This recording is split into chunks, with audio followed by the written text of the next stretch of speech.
Bonjour et bienvenue dans ce cours du 6 avril 2020, ou plus exactement dans cette vidéo qui remplace, pas très bien, mais qui remplace malgré tout, qui se substitue au cours du 6 avril 2020. Alors ça fait 3 semaines maintenant que l'université est fermée, 3 semaines que la France est placée en confinement, que les citoyens français sont placés en confinement. J'espère que les uns et les autres, les unes et les autres, vous faites aller, comme on dit en français, c'est-à-dire que vous faites avec la situation et surtout que vous vous portez bien. Aujourd'hui, vous aviez à traduire le premier poème d'un mince recueil d'Ananda Devi, Quand la nuit consent à me parler. Et ça, c'est le livre d'où est tiré le poème. Je vous l'ai montré, je vous l'ai apporté pour vous le montrer. Voilà, Quand la nuit consent à me parler. C'est un recueil de 2011.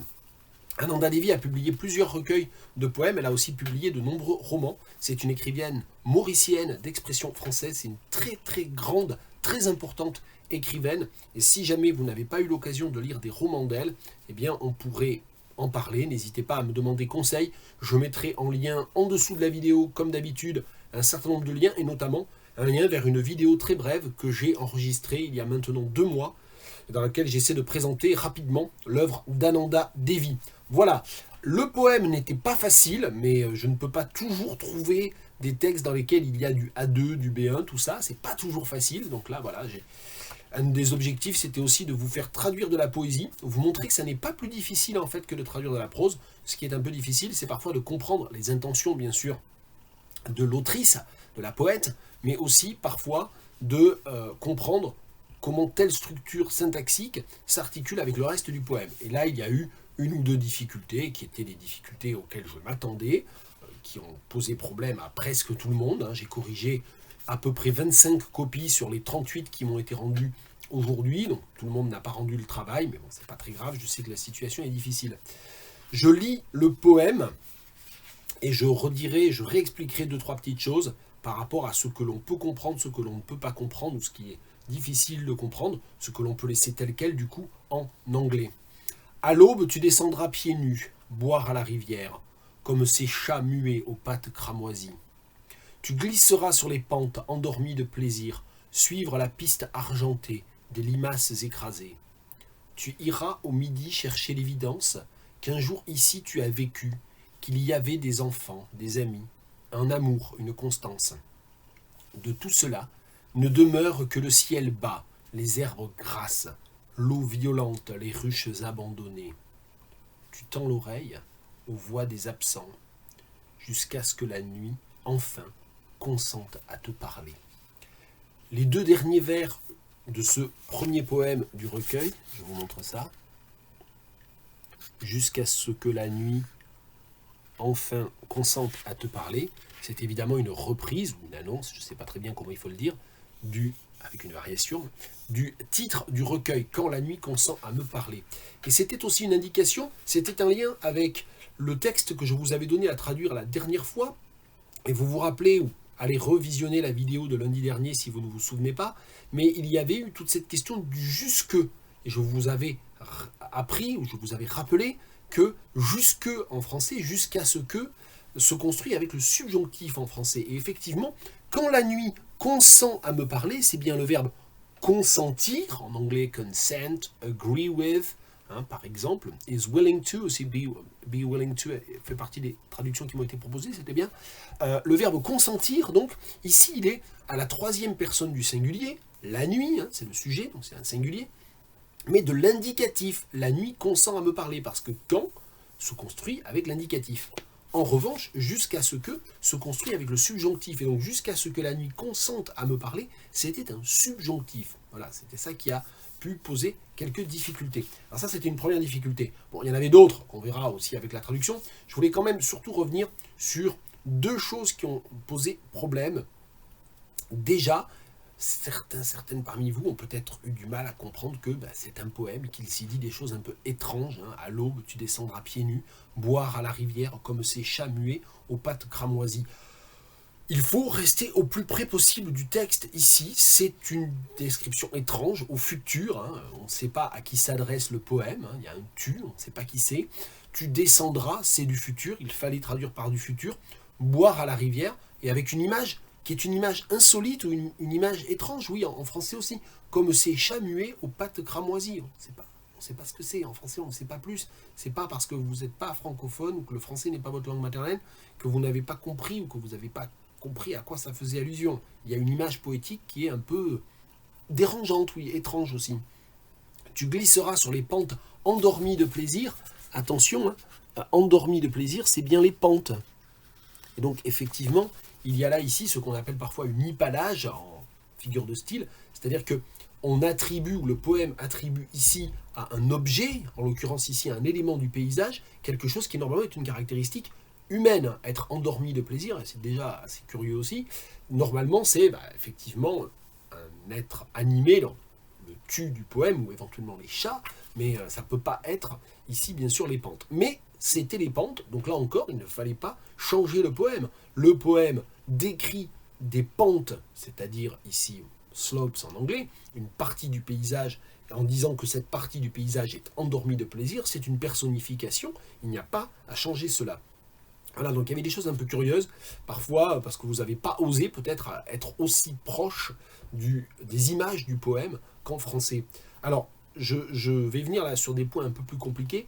Tu iras au midi chercher l'évidence, qu'un jour ici tu as vécu, et le au midi était compliqué. La plupart d'entre vous l'ont traduit par at noon, ok, pas de problème, c'est sans doute, ça peut être ça, c'est-à-dire le midi, c'est le zénith, c'est le moment où le soleil est au plus haut, mais ça peut aussi vouloir dire, en français, dans une variante un peu plus familière, archaïsante, au midi, c'est aller vers le sud du pays. Quand on est en France, on dit que le midi, c'est aller vers le sud aussi, parce qu'à cause du lien métaphorique avec le soleil, certainement. Je ne sais pas, je n'ai pas revérifié. Donc par exemple, il y a une expression en français qui est le midi de la France, et le midi de la France, c'est en fait le Languedoc, c'est à peu près la région de Toulouse à Nîmes, voilà, c'est autour de le pourtour méditerranéen, comme on dit parfois aussi, c'est-à-dire globalement, voilà, tout ce qui est entre le Massif central et Montpellier, plus ou moins. Voilà, donc ça c'est le midi. C'est pas une terminologie très cohérente. Enfin, les géographes l'utilisent parfois de manière très précise, mais les gens ordinaires, on va dire, quand en français on entend dire ça, toi tu viens du midi, un accent du midi, ça veut juste dire le sud, c'est pas précis du tout en fait. Donc certains aussi ont hésité avec ça, et après tout pourquoi pas. C'était quoi? Tu iras au midi, you'll go to the south, pourquoi pas. Mais c'était un peu plus une question d'interprétation. Et alors là, surtout, il faut vraiment que j'explique ça avant de vous proposer une traduction. Il y a eu des grosses difficultés d'interprétation de la 4e strophe, donc je vais la remontrer. Voilà, de tout cela ne demeure que, et ensuite il y a le ciel bas, les herbes grasses, etc. Et en fait, ne demeure était bien au pluriel, et donc de tout cela, ça veut dire de tout ce qu'il y a avant. Donc là, le tout cela, il fait référence à tout ce qui est décrit à la 3e strophe. Donc de tout ce qui est décrit dans la 3e strophe, ne demeure, ne reste au pluriel que. Okay. Et donc le sujet de demeure, le sujet pluriel de ce demeure au présent de l'indicatif pluriel, c'est les vers qui suivent. Le ciel bas, les herbes grasses, l'eau violente, les ruches sont les sujets de demeure. Donc ça veut dire, si on le remet dans l'ordre sujet, verbe, objet, le ciel bas, les herbes grasses, l'eau violente, les ruches abandonnées sont les seules choses qui restent de tout cela, c'est-à-dire les enfants, les amis, l'amour, la constance de la strophe 3. Ça, c'était assez compliqué à comprendre quand je parlais tout à l'heure de difficultés de compréhension liées à des petites subtilités syntaxiques et que je m'attendais à ce qu'il y ait des problèmes là. Et bien voilà, ça fait partie de ce à quoi je pensais. Oui, j'ai été distrait, je me demandais ce que j'avais dans le cadre, là j'avais un truc, je me suis demandé ce que c'était, parce que je suis dans la buanderie, je sais pas, c'est ça qui m'intriguait, donc c'est un petit livret de visite pour les enfants du musée Jacques Chirac. Le musée Jacques Chirac, c'est en Corrèze, c'est pas en ce moment qu'on pourra y aller avec le confinement. Enfin, j'espère que vous savez qui est ou qui était Jacques Chirac, puisqu'il est mort récemment, il y a quelques mois. Ça a été bien sûr un président de la République française. Voilà, je me suis interrompu, j'ai été distrait par cette chose que je voyais dans le cadre. Alors, on va traduire donc le poème. Et voilà un certain nombre de propositions que je peux vous faire. À l'aube, tu descendras pieds nus. Alors, à l'aube, c'est at dawn, at sunrise. L'aube, c'est le avant le matin, c'est au tout début du matin. Je le dis parce qu'il y a eu des confusions avec sunset. J'ai eu 2 ou 3 traductions avec sunset ou dusk. Attention, hein. Dawn, l'aube. Dusk, le crépuscule. Et donc, sunrise, sunset, en français, c'est aube et crépuscule. Ne confondez pas les deux. Donc, at dawn, you will go down barefoot, with bare feet. Boire à la rivière, to drink at the river, ou to drink from the river, pas de drinking ici, parce que c'est tu descendras boire à la rivière. Descendre, c'est une action, et l'objet de cette action, c'est d'aller boire. Donc, at dawn, you will go down barefoot to drink from the river. Comme ces chats muets aux pattes cramoisies, il fallait rester très proche du texte, like those silent cats with crimson paws. Certains ont proposé Crimson Claws. Alors c'est vrai que claws, c'est la griffe, c'est une partie de la patte, mais c'était intéressant parce que vous aviez un effet d'allitération, donc c'était bien. Donc ça, j'ai trouvé ça bien parce que j'ai lu plein de copies où en fait je lisais des poèmes anglais. C'était bien. Enfin, il y avait quelques erreurs parfois, mais quand j'avais l'impression de lire un poème en anglais, en oubliant qu'il y avait un poème français au départ, j'étais très content parce que c'est un peu l'objectif, bien sûr. Tu glisseras sur les pentes. You will slip down. You will slide peut-être plutôt. Hein. You will slide down on the slopes that are asleep with pleasure. Mais sleepy with pleasure était possible éventuellement. Hein. Suivre la piste argentée des limaces écrasées. Et là encore, suivre, c'est un infinitif et il fallait le traduire par to follow et pas following parce qu'il s'agit là encore de l'objet, hein, de la destination, du but. Tu glisseras sur les pentes, suivre, il y a un sous-entendu en français qui est pour suivre. Donc, to follow the silvery path, éventuellement, of crushed slugs. Et attention, les limaces, ce sont les slugs. Snail, c'est l'escargot, donc ne confondez pas le gastéropode à coquille et le gastéropode sans coquille. Snail, escargot, il y a une coquille. Snails have shells and slugs don't. Donc les limaces n'ont pas de coquille. Donc of crushed slugs. J'ai eu aussi comme proposition squashed slugs, ce qui est bien aussi, surtout si vous avez traduit par Crimson Claws plus haut. Chaque strophe se termine avec une allitération. Après tout, c'est pas mal. Ça permet de récupérer un peu des effets de poéticité du poème. Tu iras au midi chercher l'évidence. You will ou you shall, d'ailleurs j'en ai pas parlé, mais on pouvait traduire ce futur par shall, hein, qui a un côté plus autoritaire. You will go at noon and look for a proof. Moi j'aurais traduit chercher l'évidence, and look for a proof. Qu'un jour ici tu as vécu, that you once lived here, qu'il y avait des enfants, des amis, that there were children, friends. Voilà, c'était pas trop difficile, heureusement il y avait quelques passages plus faciles. Donc, you will go at noon and look for a proof that you once lived here, that there were children, friends, un amour, une constance. Alors, attention ici, un amour, ça peut être une personne. Donc, j'ai accepté si vous traduisez par a lover. Je pense que c'est mieux de garder l'ambiguïté, donc a love. Et attention, constance, ça n'est pas consistance. Donc il y a eu des traductions par consistency, ce qui est faux ici. Hein. Un amour, une constance. A love, alors a permanence peut-être tout simplement.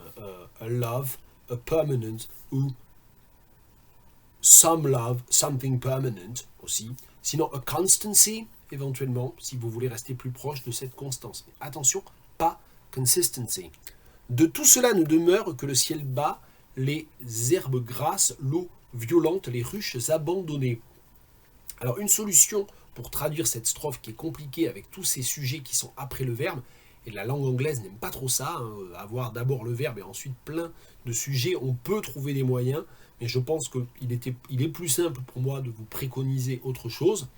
De tout cela ne demeure, none of that remains. Là, effectivement, en anglais, on aura du coup un singulier, si on le construit comme ça.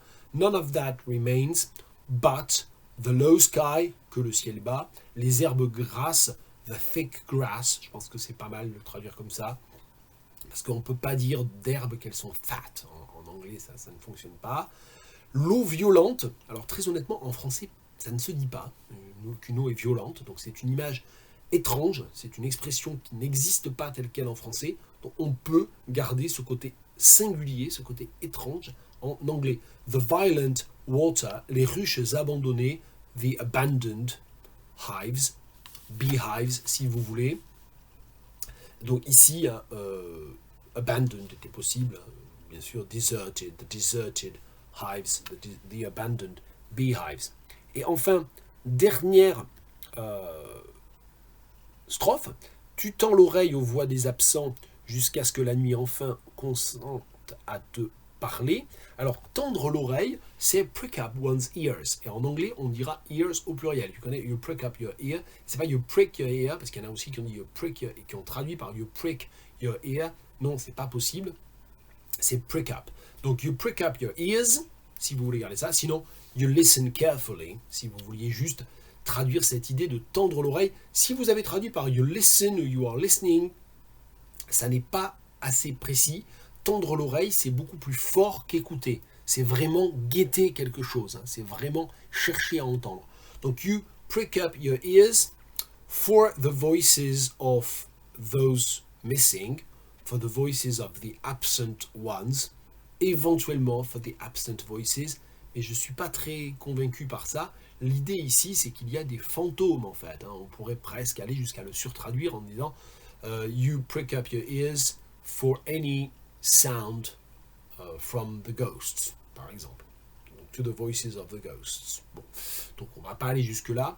Mais moi, voilà, to the voices of the departed, to the voices of the missing ones, jusqu'à ce que la nuit, enfin, consente à te parler, until, at last, the night consents to speak to you, agrees to speak to you, is willing to speak to you. Dernière remarque, je ne l'ai pas dit tout à l'heure, il y a aussi eu des contresens sur la construction consent à te parler.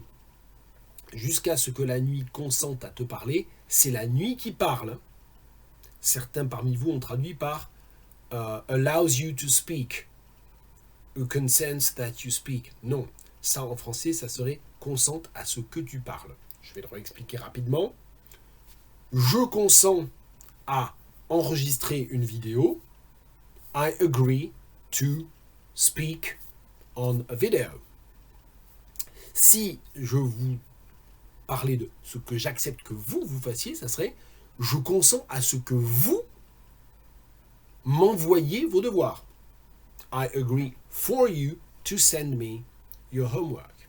Et donc, attention avec je consens à faire quelque chose et je consens à ce que tu fasses, à ce qu'il fasse, etc.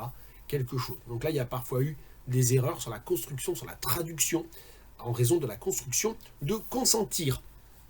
Voilà pour les quelques remarques sur la traduction. Je mettrai une traduction écrite sous format PDF, plus facile à consulter, plus facile à suivre peut-être que le cours. Mais en attendant, vous avez déjà cette vidéo du cours qui est une synthèse un peu de tout ce que j'ai pu lire et des remarques qu'il y avait à faire pour mieux expliquer peut-être certains points qui étaient encore difficiles. S'il y a des fautes que vous avez faites, des choses que j'ai surlignées, que j'ai soulignées en rouge, en jaune, dans vos copies, et que après cette vidéo, vous ne comprenez toujours pas, bien sûr, commentaire en dessous de la vidéo, mail étudiant, bien entendu, il ne faut pas hésiter, on reste en contact. J'ai dit que c'était le cours du 6 avril, et oui, on est le 6 avril. Normalement, il n'y a plus de cours, il n'y avait plus de cours prévus. Le dernier cours, c'était le 27 avril, et ça devait être le devoir. Je vais vous en reparler, je vais vous mettre un devoir en ligne à me rendre, que je corrigerai, et qui constituera la dernière note du semestre, on en a déjà parlé. Mais je vous ai aussi demandé de me faire un petit truc pour le 13 avril, juste une petite chose, il y a 3 fois rien, je vous demande d'écrire une phrase et de traduire une phrase. Donc c'est pas très compliqué, faites-le. Et du coup, ça permettra de refaire une petite vidéo et de rester au contact, de ne pas vous laisser complètement dans la nature, comme on dit en français. Allez, bonne semaine, c'est lundi 6 avril et on essaie de garder le moral.